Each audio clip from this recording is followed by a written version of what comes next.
Hello and welcome to another edition of the Ducks Confidential Podcast.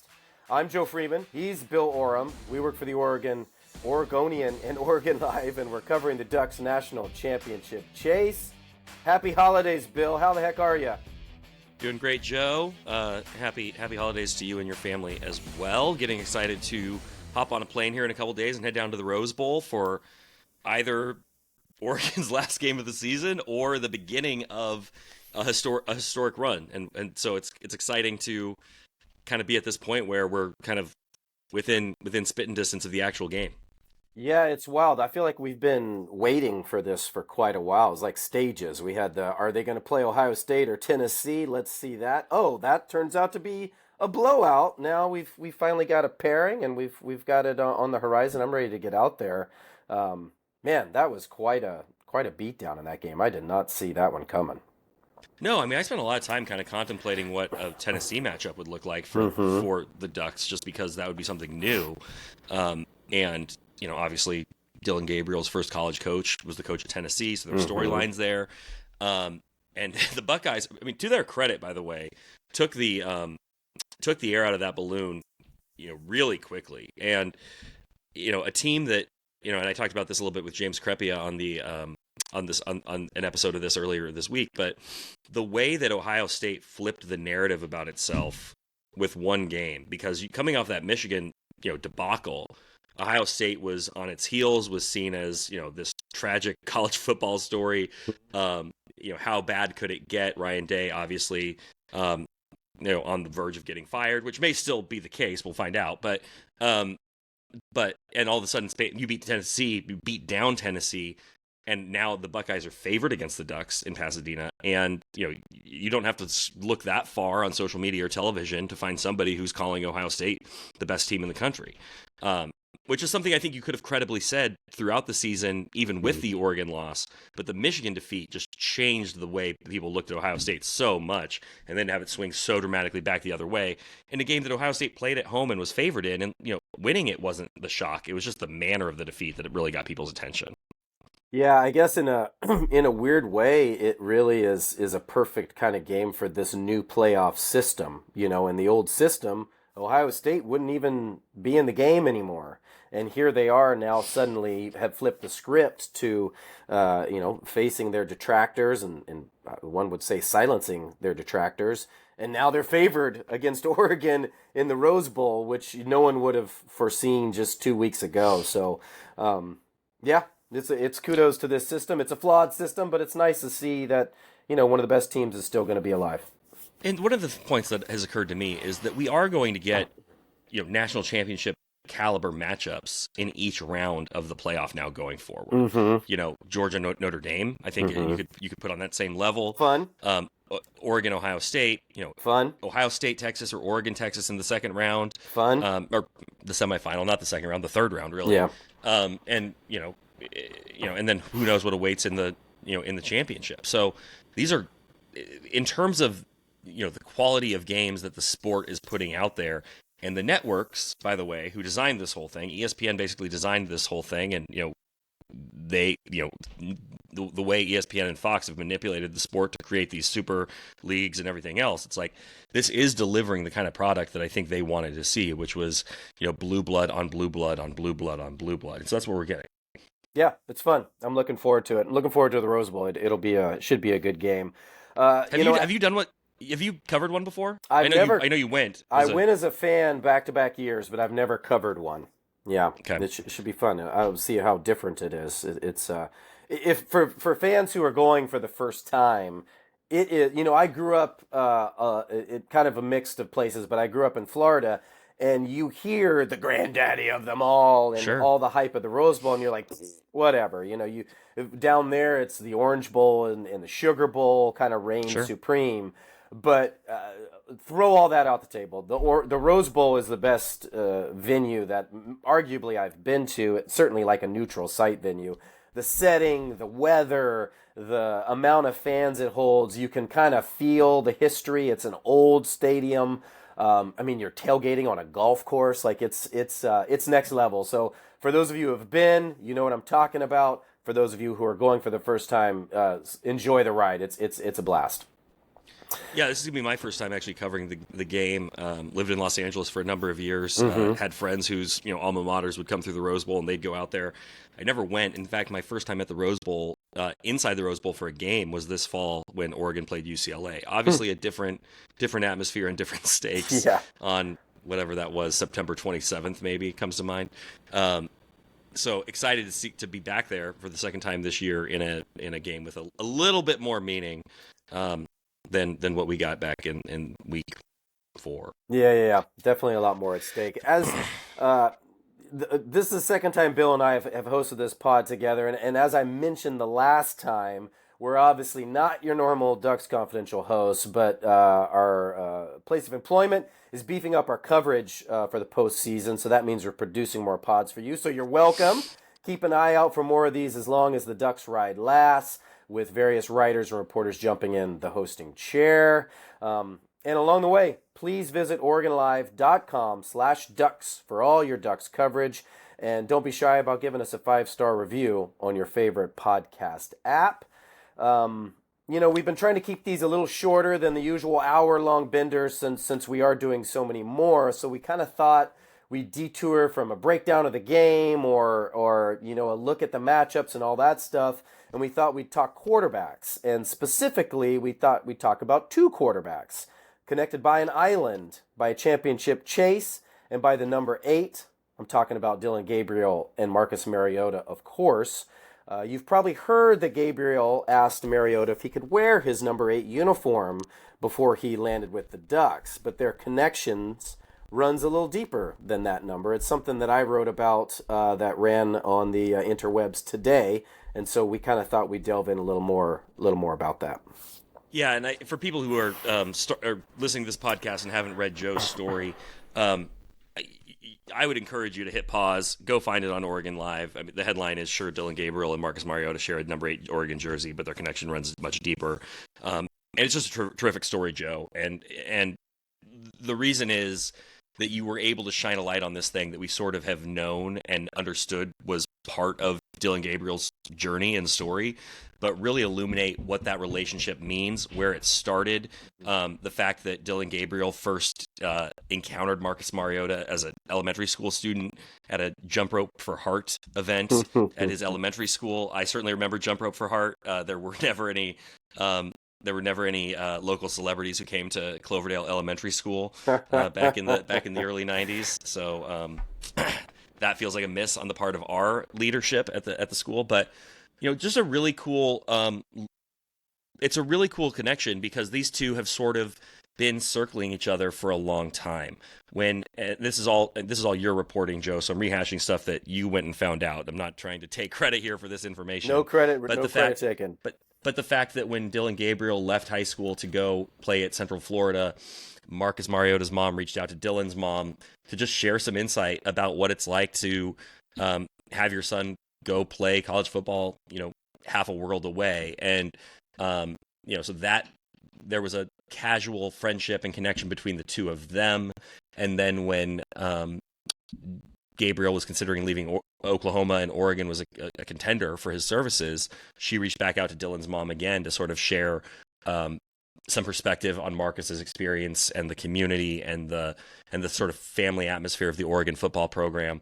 So, I mean, this is something that has gone back years and years and years, but the actual story of how Marcus or how Dillon asked Marcus if he could wear number 8 was a fun one, I thought. Can you just, for the benefit of those who haven't read it or those of us who have and got a kick out of it, could you share that anecdote here, and maybe if there's any more color around it than you were able to fit into the story too? Would love to hear some of the behind the scenes stuff. Yeah, it was pretty funny. Dillon's going through his recruiting visit last December. It was about a year ago. Obviously this month, and at this point he's pretty much decided. I'm going to go to Oregon, and so I believe his mom was there with him, or parts of his family anyway. And so he's kind of walking through, getting the tour, and somehow they hit the equipment room. And so they're chilling in the football equipment room, and he learns that Marcus Mariota's number's not retired, which to me is insane. I mean, how his number's not retired? Well, it turns out that Marcus has stiff-armed that. He doesn't want the number to be retired, which is fitting Marcus Mariota, humble to the core. One might argue similar to Dillon Gabriel. So he kind of decides, well, I can't just wear the number. I need to ask him. He so reveres him. When he was a kid, he wore Marcus's jersey. He wore an Oregon Ducks jersey. He watched his games every week. He loved and idolized Marcus, as I'm sure every 10-year-old did on Oahu. And so he picks up the phone and he calls Marcus, and he goes straight to voicemail because Marcus has a baby daughter and he's putting her to sleep, and he can't interrupt kind of that thing. And so this big moment comes up, and he calls Marcus finally, and he gets voicemail. Well, Marcus very quickly texts him back and says, "Hey, Dillon, I can't talk right now, but text me whatever you need." And so he texts him and kind of says, basically, I would love to wear your number 8 for everything it represents. There's 8 Hawaiian islands, so the number 8 is very important. There's the 808 area code and all that stuff. It's a deep connection for people who are Hawaiian.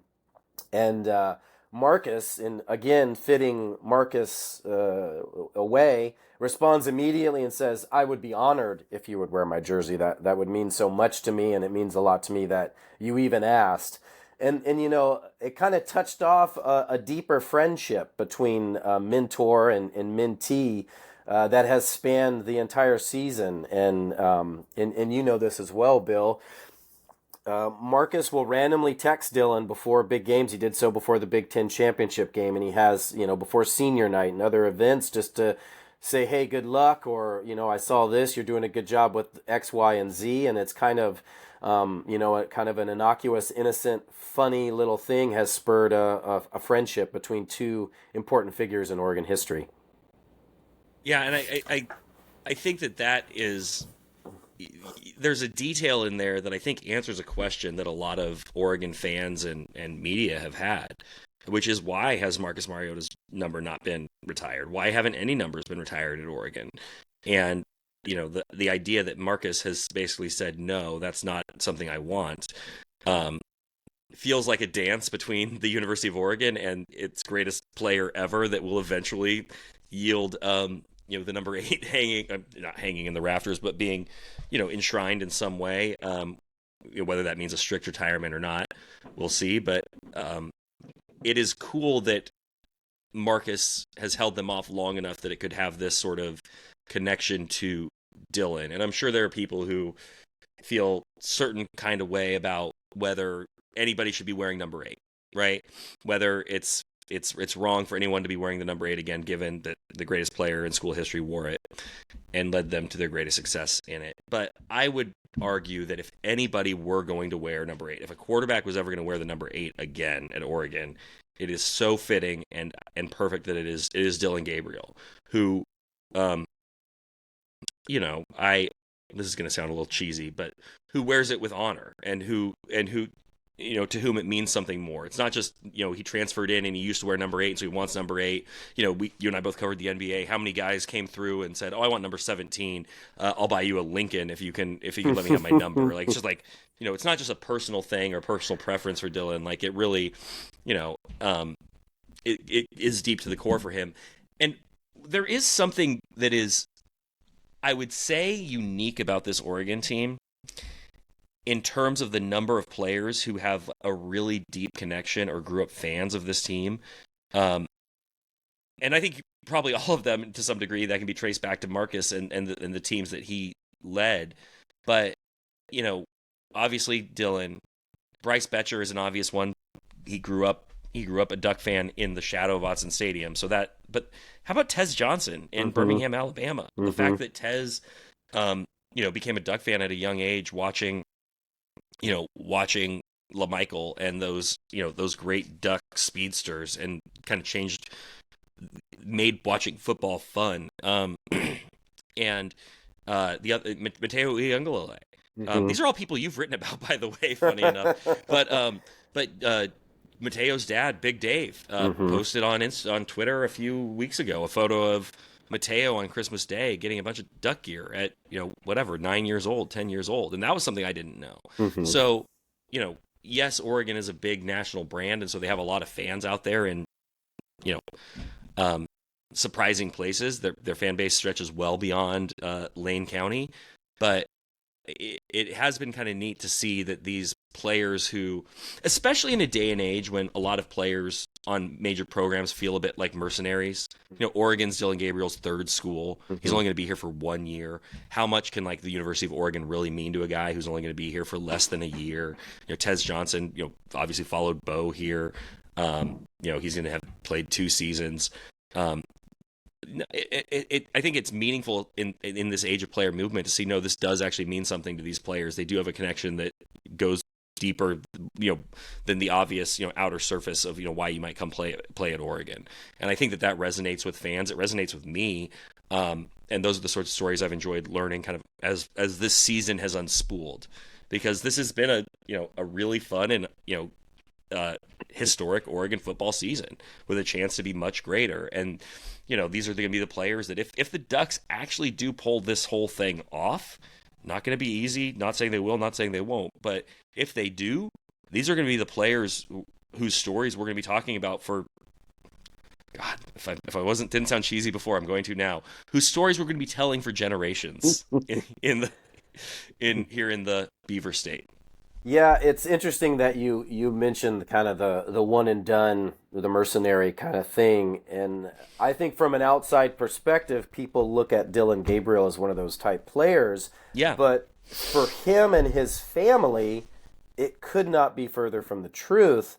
It was a big deal that he had an opportunity to come to Oregon and had an opportunity to follow in the footsteps of Mariota and to wear his number 8.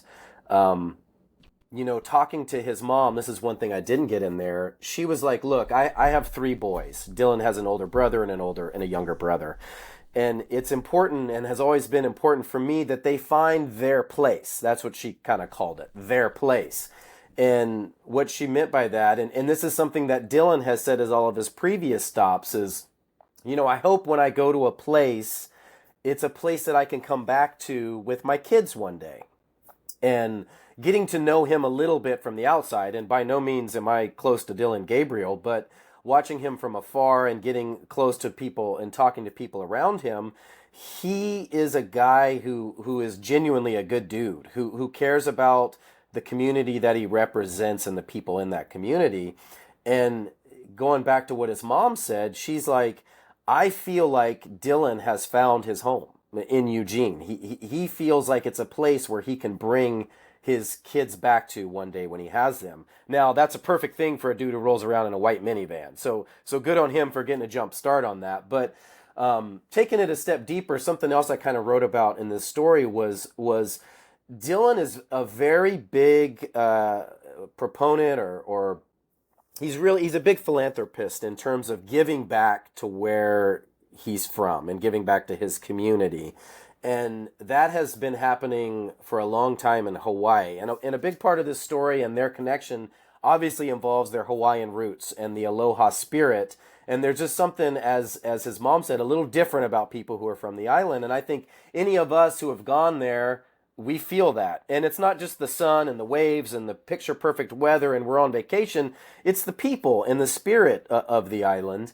And giving back is a big thing to them. And for the last 4 years, Dillon has been intricately involved in giving back to his high school, all on his own. It kind of started off with him donating shoes to the boys basketball team. And next thing you know, he's allowed to get NIL. And so he ups his giving back, both personally and by soliciting sponsorships and donorships from a bunch of companies and so on and so forth. He got them, even before he got to Oregon, he got them connected with Nike, and they became a Nike school. And anyway, long story short, he's donated a lot of uniforms and a lot of shoes and a lot of gear to multiple girls and boys teams at his high school, which I thought was really cool. And his giving kind of culminated this last summer in a big event that he kind of dubbed I'm Inspired, with Dillon Gabriel and friends. And he raised $250,000 for the event, which speaks to kind of his impact that he can have. towards, helping put on the event and helping his community and helping his high school. And, his plans won't stop in the future. He wants to help make the training room better and build a better weight room and all this stuff. So you can see a guy like this over the years. Mariota's name is plastered on buildings in Eugene, and you can kind of see there's it's just a little bit different. They have a lot of connections in both mind and spirit, and in personability. And I would say Dillon's a lot more personable than Mariota, but just in their nature and the way they nurture, they both got along with everybody on the team. I kind of remember hearing Jeff Bossa speak. He was asked about Dillon. He was like, look, one thing that separates him is this dude will be hanging out with guys in the special team room. He's hanging out with his skill players. He's hanging out with guys on the defense. There's no, delineation on the team. He's a guy that kind of gets along with everybody and hangs out with everybody. And his mom echoed that from his time growing up on Mililani. He's just a guy who organized football games in his neighborhood, and was a guy who got along with jocks and studious kids and everybody in between. And so good on him for being that type of person. But I think that's kind of the one thing that those two guys share as well. Yeah, I'm glad you tied that back to Marcus too, because I was going to say, as you're describing all this, philanthropy and generosity that Dillon has given his high school, I was going to say, who that sounds an awful lot like, and also the idea of bringing your kids back. I mean, we've seen Marcus Mariota on the sidelines of the spring game with his newborn daughter, and so I think, they are not the same person, and it's easy to put people in these convenient little boxes. And, Dillon's going to have his own career, his own post-playing career, and his own experience. And, I don't necessarily know that we're going to have, the Dillon Gabriel, football center on campus at Oregon. Maybe we will. But like you said, there is like this fiber that they share that kind of represents where they are from. And just to tie it all back to where this started, it is extremely fitting that then they represent that outwardly at Oregon through the same number, and that it has accompanied a terrific level of success. That Oregon has got another Hawaiian quarterback back there wearing number 8, who has them on the path to a national championship game potentially. That is poetry, in a way that sports sometimes delivers poetry. And so I think that's been great. And I love that you did this story, and I love that you got kind of into the heart of the number and that story. And I would just add the last point I think I would like to make here is Dillon Gabriel has been a very authentic person since he arrived at Oregon. I wrote about this at the time, and it's I don't want to say it's not a trivial thing, but it's a small thing that helps you kind of see into someone's into their personality and kind of the way they are. His dog died between Big Ten Media Days and Oregon Media Day, which was only a matter of a couple of days. He flew home from Indianapolis, and he and his fiance had this little puppy that he'd gotten during spring ball, who went in for what was supposed to be a standard procedure and ended up passing away. And so he shows up to a Monday morning media availability at Autzen Stadium, and he's still emotional. And seeing that, we have this image of what we think a big brawny football leader should look like, and a lot of ways it looks like Dan Lanning, right? We're gonna go crush skulls. And I think Dillon Gabriel has that in him too, but there is also, I think, vulnerability can also be a leadership quality. And I think, seeing Dillon Gabriel come in as a 6th-year senior who has a lot of perspective, has played in a lot of different situations, has lived in different places, who's lived on, literally like the 3 coasts of the United States, right? The East Coast, the West Coast, and then the far West Coast of Oahu. His life perspective is so distinct, and it's been fun to watch him bring that to this program, and the way he interacts with his players, and the way that they have sort of bonded to him. I mean, you hear it, like your point about Basso was a great one. The way that the players on this team talk about Dillon Gabriel does feel special. Yeah, so please go not only read this story. We have been producing a lot of different stories to give you guys insight into this team that has been so fun to watch and so fun to follow. I know we have stuff on Jeff Bassa right now, and obviously the story I wrote. We have stuff on both coordinators. We have, Jeffrey Muhammad. We've written about him, and so we've got a lot of stuff, and we're going to continue to provide stuff for you guys as this game nears. So again, please check out OregonLive.com/Ducks for all of our coverage. I think we'll stop it there, Bill. Thanks so much for listening to Ducks Confidential. As I mentioned, we'll be recording these 2 or 3 times a week as long as the Ducks playoff run lasts. So be sure to subscribe wherever you listen to podcasts. And if you do listen to Apple Podcasts and you like the episode, give us a 5-star rating and review. It helps people find the show. I'm Joe Freeman. He's Bill Oram. And this was Ducks Confidential. Thanks, Joe.